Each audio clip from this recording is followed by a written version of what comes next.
happening on Wall Street. Economic indicators. Who knows where this is going to end up? To understand the economy, you have to understand human nature.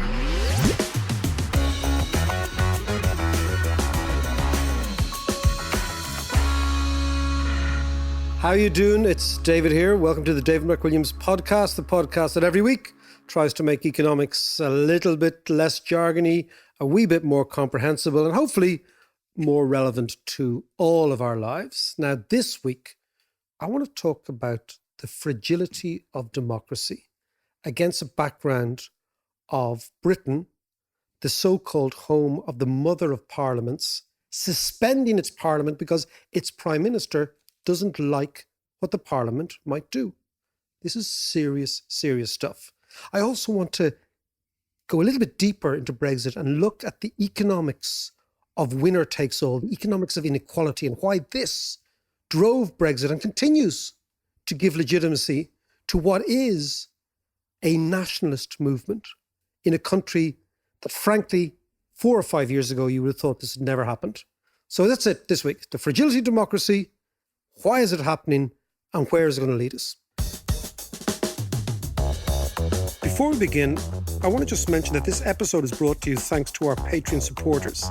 And to help support the content, and perhaps more importantly, to unlock exclusive comment and scenes and footage and episodes, please consider becoming a patron at patreon.com/David McWilliams. As always, I am joined by John. How are you, Head? I'm very good. I believe that you have started boxing. I've got you into it. You have, I know.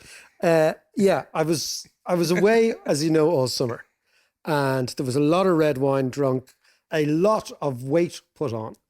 And I decided when I came home, I'm going to go to that lad who teaches John how to box.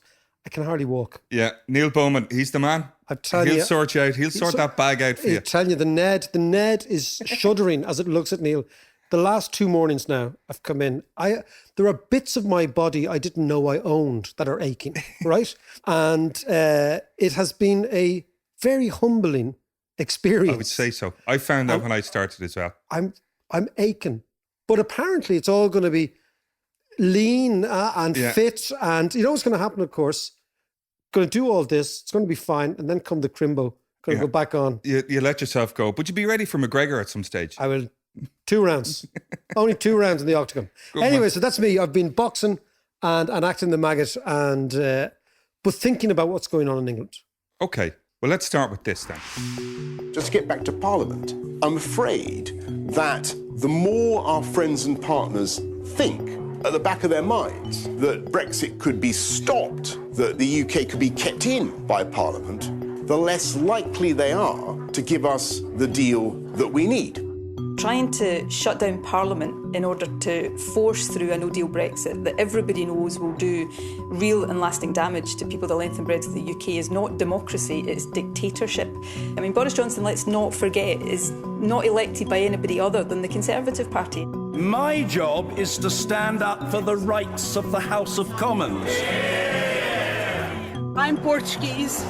And I worked here for 20 years and I have no voice, and the resettlement scheme is not working.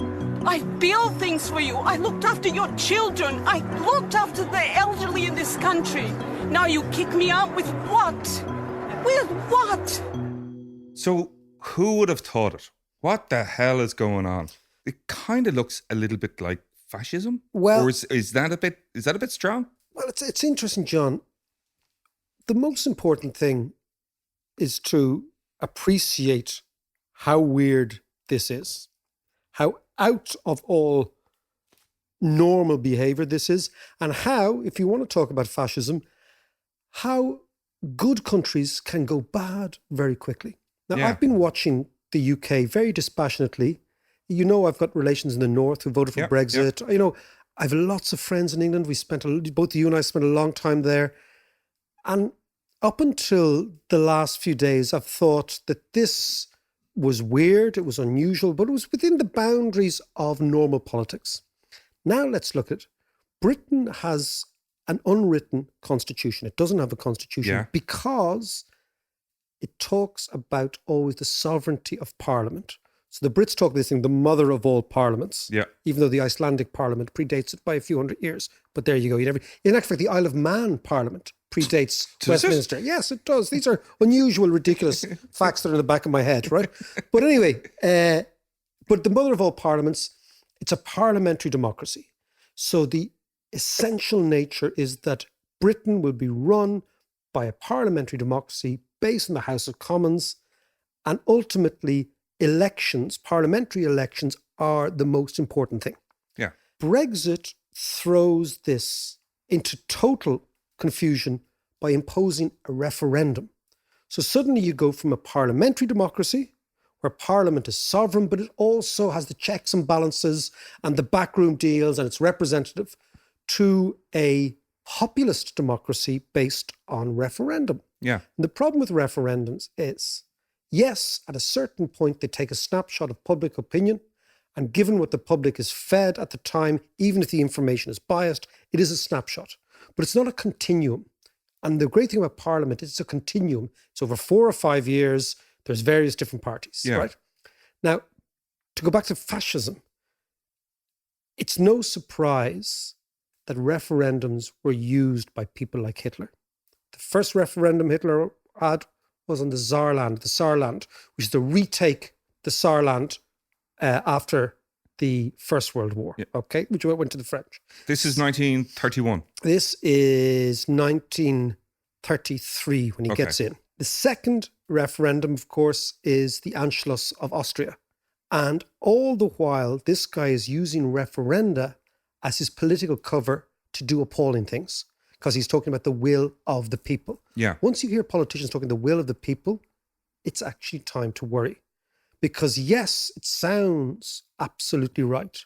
But if you even go back years and years ago to the Roman Empire, John, there's two fellas called the Gracchi brothers in Roman history. Okay. And their idea was to take the Senate out of the equation, because the Senate was like the Parliament, and consequently to enhance the people having a direct relationship with the emperor, right? This is the Gracchi. Steve Bannon believes all this sort of stuff. Yeah. And so once you begin to use the referendum, you begin to emasculate the political culture in somewhere like the United Kingdom.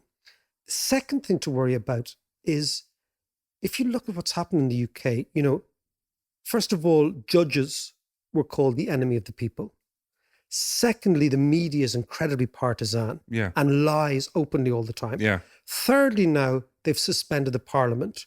So all the institutes of state, the parliament, the judiciary, the civil service, for example, who are all against Brexit, now the civil service are all being, again, emasculated, the Foreign Office, all these people. So the institutions that make Britain the country that it is are now under direct attack. And I think this is quite worrying, because ultimately, if you go back to Hitler, what Hitler did was he threatened the very elderly, maybe slightly senile, we're not too sure, Hindenburg, the last president of the Weimar Republic. Yeah. And basically he said, give me the power and I will go and circumvent this parliament. Boris Johnson goes to, you know, Betty Windsor and more or less bullies her, I suspect. Or the point is, what's the point of the monarchy if they don't stand up for the institutions? Well, that would have been very political of her if she did. Yeah, but what's the point of her if it's not political? Anyway, that's another question. She's supposed to be non-political.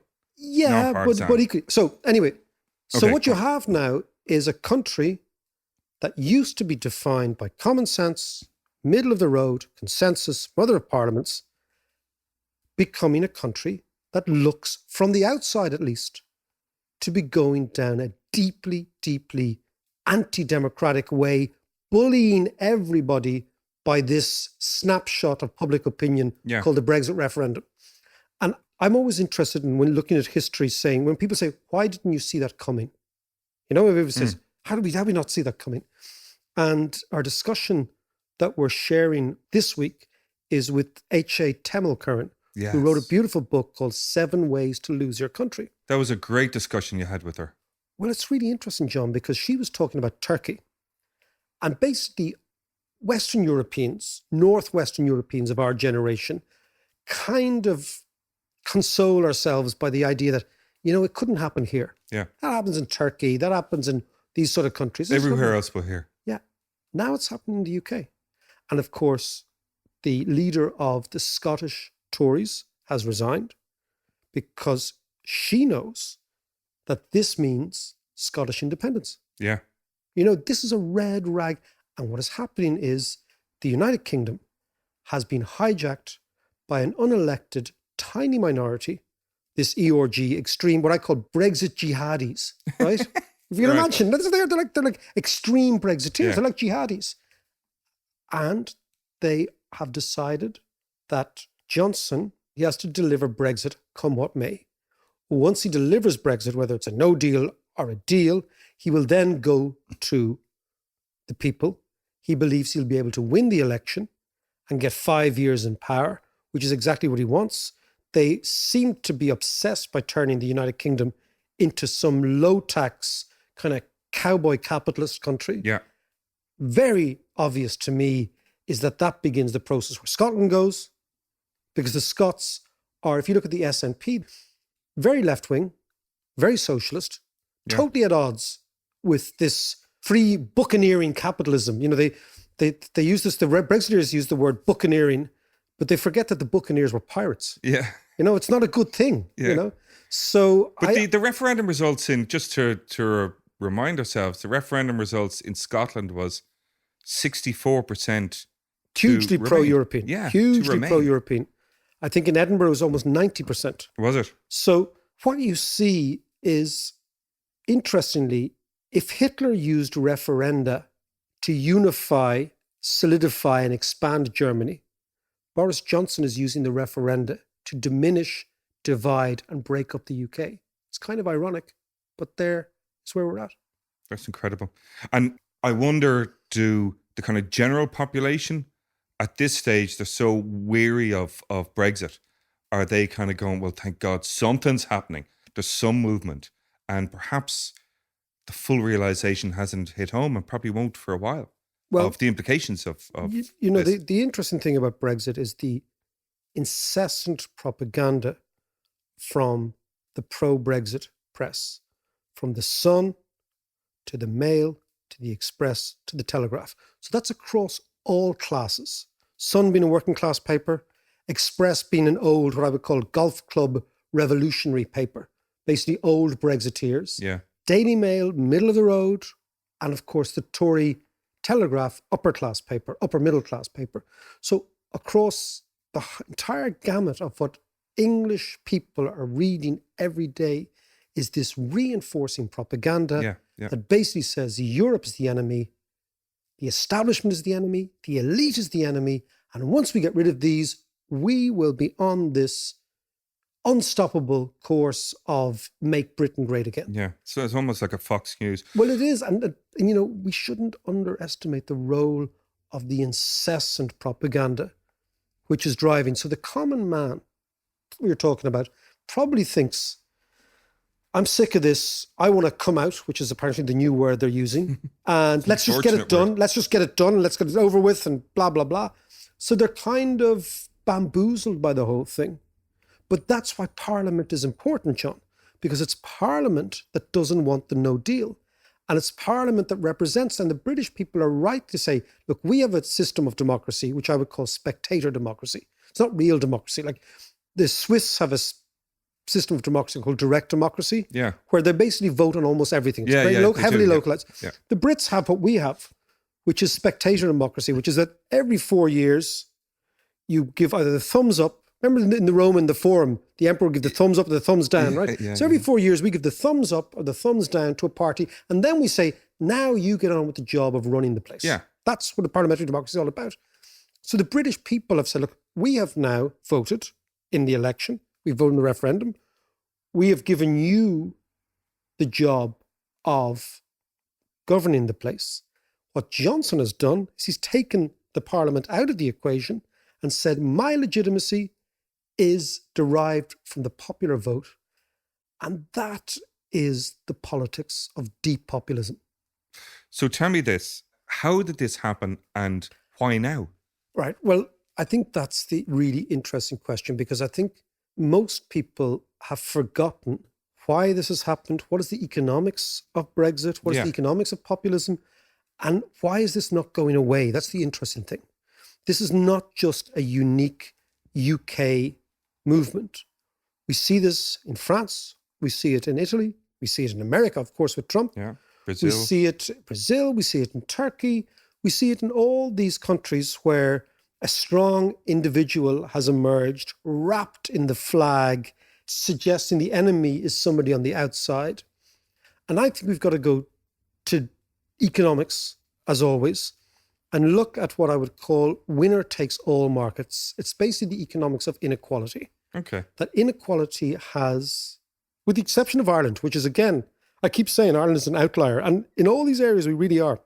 What we've noticed over the last 30 years in the United States and maybe the last 25 years, 30 years in the UK, is that the returns to the very top of professions have become hugely significant. And the average guy has fallen behind. So the gap between the middle class and the elite has opened up, and it's huge now. And also, because the gap between the middle class and the elite has opened up, the middle class feel they're falling backwards. Yeah. Even if they aren't in absolute terms, they are in relative terms. Yeah. And before I go into it, one of the most important things in economics is to understand that what drives the political reaction to economics isn't the absolute, it is the relative. So it's not how much stuff that I have, it's how much stuff I have compared to you. Yeah. So if I feel that I'm falling back compared to you, it's the comparison. So if your neighbor has a big posh house, or if your neighbor has a new car, or if your neighbor's going on swanky holidays, even if you're doing exactly what you were doing last year, you begin to feel diminished. JP Morgan had a quote on that, didn't he? Well, he did about, it's a great quote actually, it's about how people lose their minds when they're investing, particularly in the housing market. And he said that nothing so undermines your financial judgment as the sight of your neighbor getting rich. Yeah. Which is a beautiful quote. Yeah, and that can be applied to a number of situations, not just the housing. So let's talk about the inequality and this notion of winner takes all economics. Because economics has sold the myth that markets are competitive. So basically supply and demand will dictate. So if the price of something goes up, the demand for that will go down. And if the price of something goes up, the supply of that will go up. And consequently, as Adam Smith said, the invisible hand comes in and the entire market will tend to recalibrate at a new price and a new quantity, right? That is actually not how the labor market works at all, John.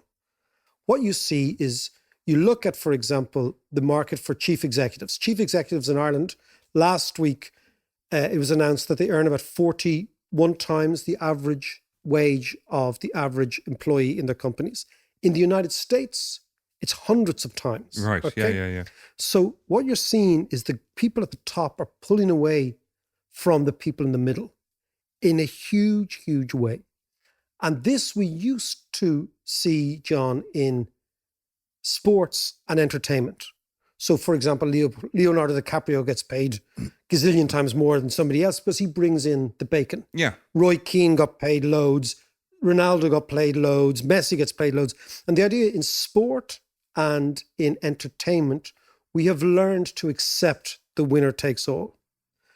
But what you now see is, and that's what they call superstar economics. Yeah. But what you now see is this seeping into all sorts of even artisan type professions, like superstar gardeners, superstar chefs. You have in professions, you have superstar barristers, you have superstar architects. So what you're seeing is that in the middle classes, the people who pull away are pulling away at a rate never seen before in professions. Yeah. And are never seen in corporations, which we'll talk about in a minute. And this is a phenomenon that's been driven now by technology. And technology has changed the nature of markets, and we can talk about that. But it's interesting, actually, there's the superstar guys as well. I mean, there's a whole new thing that I'm not familiar with at all, a whole new phrase of superstar economics. But I was thinking, after reading your article there, I was also thinking about, you're talking about technology, influencers. Social media has brought on a whole lot of influencers who earn millions. Kim Kardashian and those are prime examples of that. They've become superstar whatevers for doing nothing but, flogging goods. Well, it's quite interesting. Endorsing goods. Poor old Kim Kardashian may well be an influencer, but anyone who spends a night of her honeymoon at the multiplex in Portlaoise doesn't cut the mustard with me, I'm afraid. So anyway, apart from that, let's come back to this idea of superstar economics. Can you explain to me a bit more? Okay, so I'll give you an example. The superstar economics is all about the massive fall in the cost of three things which determine markets. One is distribution, one is production, and one is search. These are the three things. So what do you mean by search? How do I search somebody? How do I find somebody who's good? So remember in the old days, if you were much more into music than I was, right? And people would go over remember fellas would go over to England with the NME and they come back with a rake of LPs under their arm and say, you got to listen to The Clash and the Pistols and la, right? The cost of search in the late 70s and early 80s was very high. Yeah. You had to go from Dunleary to Holyhead to London. You had to go and search yourself. Now you go online. So the cost of search has dropped dramatically, right? Distribution, again, because of the internet, the cost of distribution has dropped dramatically. Sure, yeah. And production, because of the internet, the cost of production has dropped dramatically. Yeah. So these are massive, massive disruptive changes in the way in which we receive information and the way in which we receive ideas about what's good and what's bad. Yeah. Now, the best way to think about it is imagine the market for opera singers in Italy in 1900. Okay. There's a lot of data on this, which is great. The market for opera singers was very disparate. There were hundreds of opera singers who made a crust, traveling around village by village, town by town, singing. Yeah. All of them maybe equally good, maybe some were better than others, but you couldn't tell because you couldn't benchmark, was your man good or not, because you couldn't hear anybody else until a couple of weeks later, and you couldn't remember, right? So basically everybody... But it was such a rare thing anyway, you're just enjoying the night out. Exactly, right? So the market for it, so there was hundreds of opera singers making a decent wage, traveling around. Their fans was only limited to the people who actually heard them in public. Their brand was only limited to the word of mouth of the people who had actually heard them in public. And their ability to distribute their product was zero because they had to be present. Yeah. Okay, they'd be it's a singing. live event and that's it. Then about 1910, 1912, 1913, you get the beginning of gramophones. Gramophones begin this process where the best singer, the Pavarottis of his time, suddenly begins to be able to record. Then he records. Then they press the records. Then the records get distributed. Then he becomes a name. He becomes a brand. And within about 15 years, 4 or 5 opera singers get to the very top and the rest disappear. Yeah. So what happened there was technology, the gramophone and the record, and the radio, of course, which is the medium by which people could hear this stuff if you didn't have a gramophone in your house, which most people didn't. The radio begins the process of bringing all the rewards to the superstar. And therefore, all the previous people who used to make a living out of traveling around as opera singers no longer get listened to. So that's a lovely example of the way this works. Yeah. Now think about, for example, how it works in football, in ice hockey, in tennis, in music, in everything. What you basically see is the superstars emerge. And as technology becomes much more cheap, becomes much more available, the cost of search falls because you just Google somebody. Mm-hmm. You no longer ask your mate. Like there's no geese. Remember when we were kids, there was always somebody with a good taste in music? Yeah. There's somebody with a shit taste, right? Yeah. But I'd always kind of get my taste off somebody else. Like in our road, there was always somebody who knew their stuff, right? And they'd be mavens in a way. They'd lead the curve That was of me. change. That was you. Except you the week was for Bob Dylan, which I can never. And ever. ELO. Listen, I tell you what, as I get older, I understand the arrangement of ELO. Oh, they were very, terrific. Very good. In actual fact, It's my guilty secret. no, it's not. Let's bring it out. I was listening to Neil Hannon of the Divine Comedy. Yeah. And if Neil Hannon says something is musically okay, it's cool with Oh, me. is he a fan? Is he? He's I a didn't know. massive ELO fan. Massive. Okay, we right just on have to then. dispense with coolness. But go back to our discussion, right? What you have is the middleman who used to be the fella or the girl who had a musical taste is now gone. So the cost of search is gone. Didn't have to go over to London, read the NME. Number two, the cost of distribution is zero. It's totally zero, Yeah. you know, which is why artists drop albums, which we call albums because we're so old, right, for free. And of course, the cost of the product is zero too. So all of those factors And also, drive the superstar. yeah. And also, there is the added thing of the push and the pull through social media as well. All that stuff. And it's- All the promotion, because you can read. And then, as we mentioned earlier, we have Kim Kardashian and Katie Price. I can't think of any others, actually. But, that's all a these really- influencers. John, that's a really good reflection on you Yeah, as a man. I'm okay with that, actually. I'm okay with that too. So in the superstars, it used to be related just to the entertainers and the sportsmen and women. It is now everywhere. So for example, in Dublin, you have superstar barristers. The superstar barrister's price goes up. If competitive markets worked, the demand for her services will go down. But what happens when your price goes up? Everyone wants you. So when your price goes up, more people come to you because they think you are better.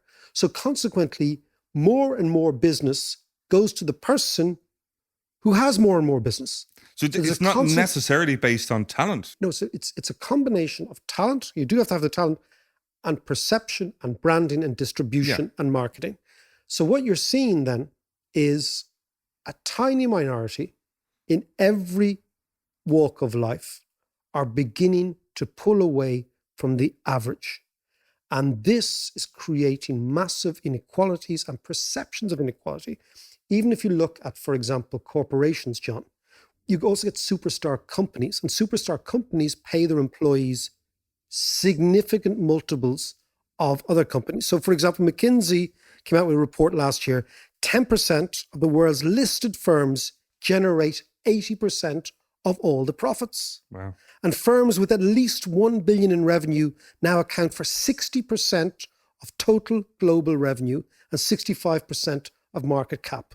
So what you're seeing is in every area, the superstars are pulling away.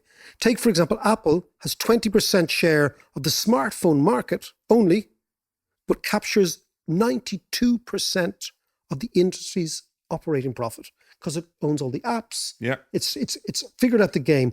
Google and Facebook, again, we know that Google and Facebook may be taking in as much as 60% of all online revenue in the world. So what happens is firms are pulling away as well.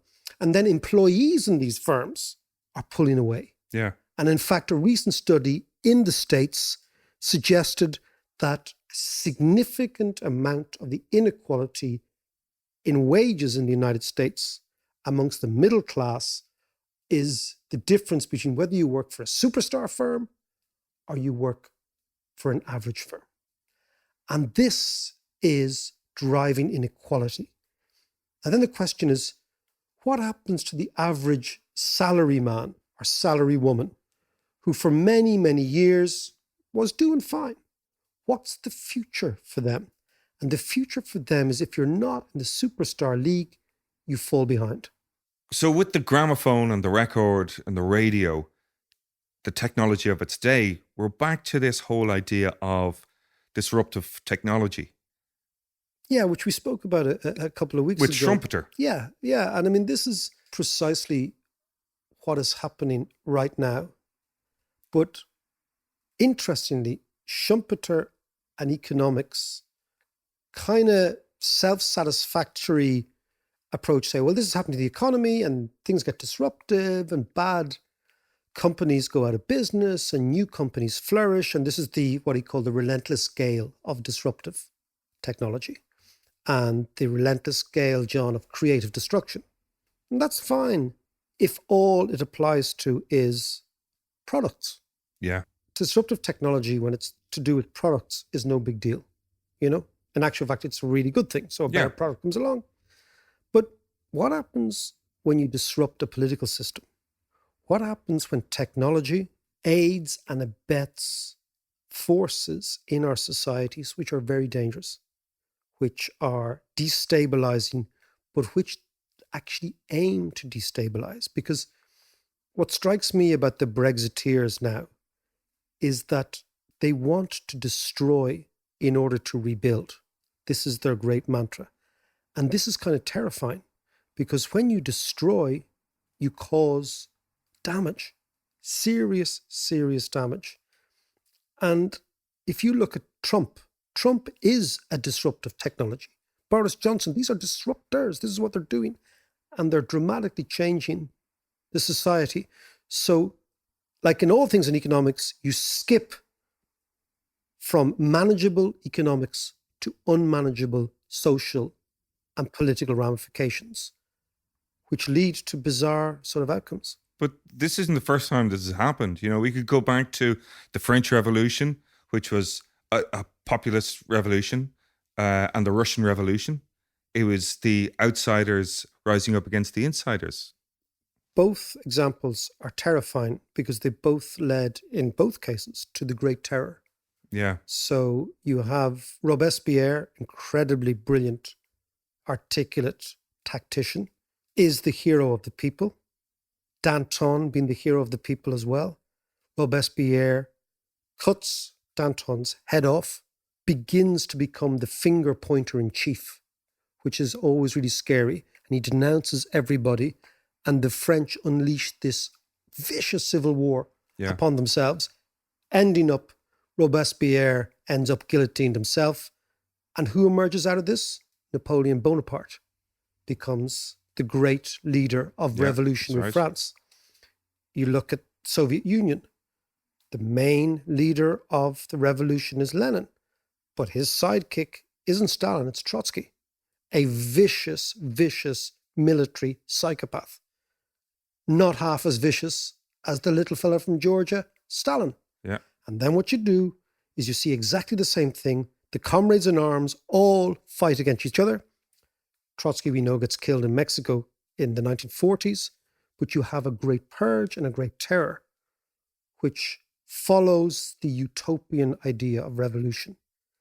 And this is what terrifies me as an evolutionary character, not a revolutionary character, is that revolutions start with great slogans, always with the utopia idea of in the future it's going to be fantastic, and end up in a bloodbath.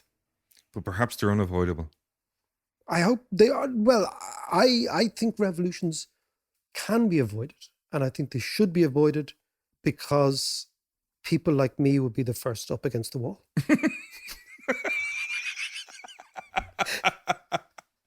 And that's the fucking truth of it. I'll be pulling the trigger. Yeah, exactly. Anyway, Mac. So we started in the UK with the suspension of Parliament and the rise of populism.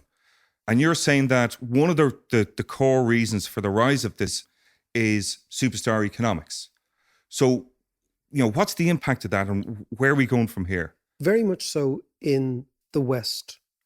Because if you think the social contract in the West for the last 50 years is, if you behave well, you go, you get a good education, you get a good job, there's a conveyor belt that you are therefore on, and that's going to bring you more or less upwards. So consequently, you're going to be richer than your parents, your kids are going to be richer than you. Yeah. So the promise is that tomorrow is going to be better than yesterday, which is why you get up, which is why the center ground has been able to garner the center, right? Because we're on this conveyor belt together. And that was very much the case in the United States from the late 1940s up until the late 1980s, in the United Kingdom from the late 1940s up until, again, maybe the early 90s, and in most European countries up until about 10 or 15 years ago.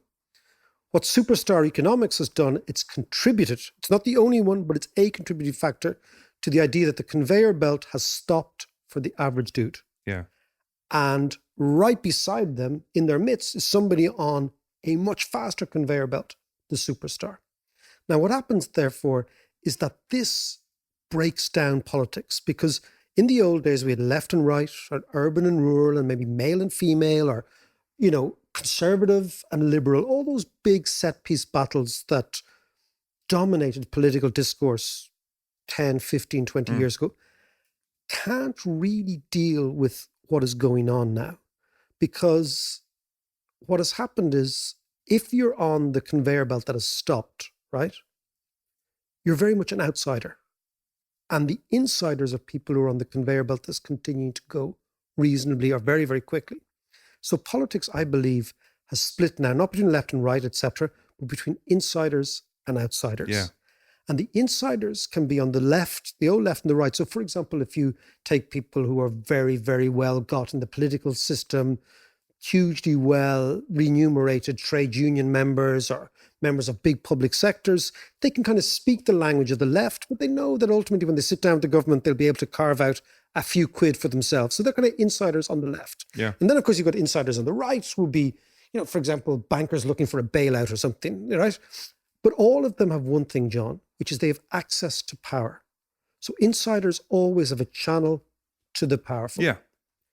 This leaves the outsiders as people who've nobody to speak for them at the top table. They don't have any influence, they don't have any power, they don't have mechanisms.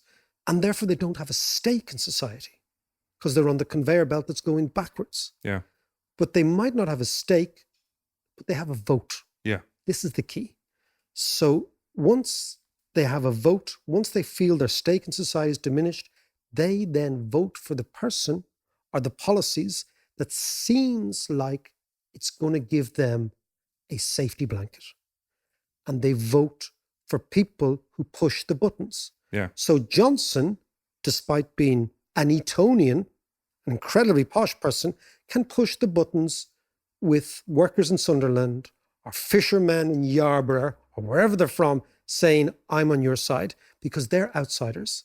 And they vote usually for nationalism, for ethnicity, because what they want to do is they realize in the great game of competition and the free market, they have lost.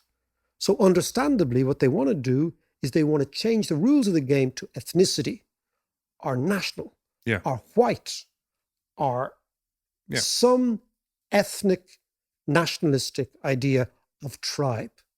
So this is what Trump has tackled. Yeah, he's very good at it. And what Trump has tapped into, it's amazing about Trump, but Trump voters are the richest in America and some of the poorest. Yeah. And what he's done, he's managed to be able to be all of the above by creating this idea that the guy on the fast conveyor belt is a member of the elite, which nobody's ever really defined what that is, but it's not me. Yeah. It's not me, it's those guys over there. So that is where, to come back to Brexit, that's where the politics of Brexit become totally interlinked with the politics of superstar economics, but also, and we're going to be talking to AJ Temelkaran, we're going to be sharing a conversation I had with her recently on Thursday, where she talks about the fragility of democracy. So ultimately, John, democracy is a fragile flower. When it's blooming, when the sun is shining, there's lots of water, it's getting lots and lots of love, it blooms. Yeah. But we don't realize quite how fragile it is.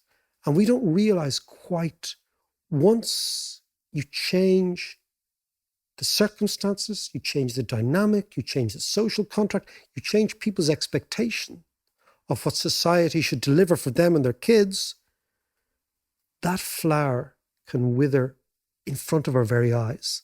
And my fear is that is what's happening in the United Kingdom. Thanks very much for listening. I hope you enjoyed it. Now, before we let you go, I want to give you a sneak preview of some premium content which you can access via Patreon. He's a New York Times bestseller. He's professor at Duke University. He's Dan Ariely. And that's really the big thing for me about behavioral economics, is that often we have to admit that a lot of the things we do because of intuition. Who do we choose to spend our life with? What kind of house do we decide to buy? How do we decide to educate our kids? Who do we want to So we kind of give us go advice? on a hunch almost. We go on a hunch, and we tend to trust those hunches. But do we have any evidence for that? And what happens to all the hunches that are not that good? Are we actually creating lots of damages? And it turns out the answer is yes. If you enjoyed that, you can hear the full episode and much more by joining us on Patreon, which is patreon.com/David McWilliams. See ya.